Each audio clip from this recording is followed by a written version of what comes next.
চীন ভারত যুদ্ধের সময় চীনের সেনা অরুণাচল প্রদেশে ছিল, কিন্তু পরে চীন অরুণাচল প্রদেশ থেকে সেনা প্রত্যাহার করে নিয়েছে।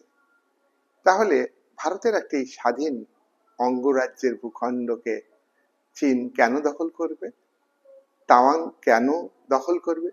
অরুণাচল প্রদেশে তাওয়াং দখলের মূল উদ্দেশ্য হলো যে তাওয়াং এতটাই উঁচু, সেখান থেকে সিকিম রাজ্য দখল করে নজর রাখবে, তিব্বতের উপরে কঠোর নজর রাখবে, আকসাই চীনের উপর কঠোর নজর রাখবে, আর ভারতের পূর্ব ভারতের যে সেভেন সিস্টার অর্থাৎ উত্তর পূর্ব ভারতের সেভেন সিস্টার, অন্যান্য আসাম, নাগাল্যান্ড, মিজোরাম, মেঘালয়, ত্রিপুরা, এইসব রাজ্যের উপরে নিয়ন্ত্রণ করবে এবং দখল করবে।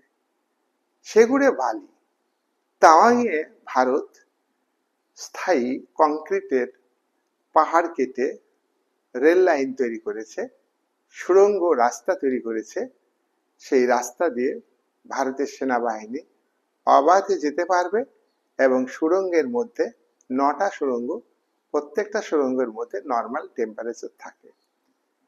তাওয়াংয়ের বাইরে আবহাওয়া অত্যন্ত কঠিন, বরফে ঢাকা, অত্যন্ত শীত পড়ে, তাই সেখানে স্বাভাবিকভাবে সেনাদের থাকা অসুবিধা।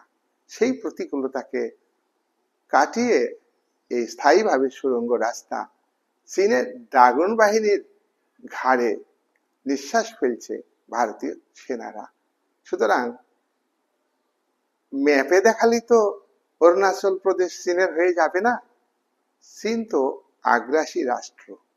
চীন মনে করে এ ভূখণ্ড দখল করেছি মানে পাকিস্তানের মতো একটা সন্ত্রাসবাদী রাষ্ট্র যেমন মেনে নিয়েছে, বাংলাদেশের মতো একটা রাষ্ট্র আমাদের মেনে নিয়েছে, মায়ানমার আমাদের মেনে নিয়েছে, শ্রীলঙ্কা আমাদের মেনে নিয়েছে, এদের মতো নিশ্চয়ই চীন ভারতকে ভাবে না এবং ভাববেও নয়।